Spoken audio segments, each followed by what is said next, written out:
Hi, this is the 60-second review and I'm reviewing 4 of the best luxury treats, but with a budget price tag. First up is my absolute favourite. These are from Beauty Pie. They are the new scented candle range. These come in 5 scents and they were all developed in Grasse, which is the home of perfume. Next up, Model's Own Barely There eyeshadow palette. These are a mixture of matte shades and metallic shades. I actually have them on at the moment, but they're really blendable and really safe, useful colours.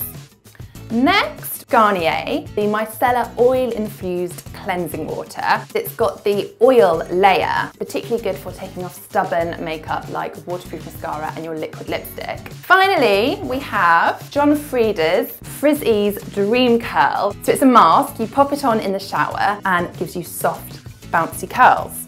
So that's it. 4 of the best luxury treats on a budget price tag.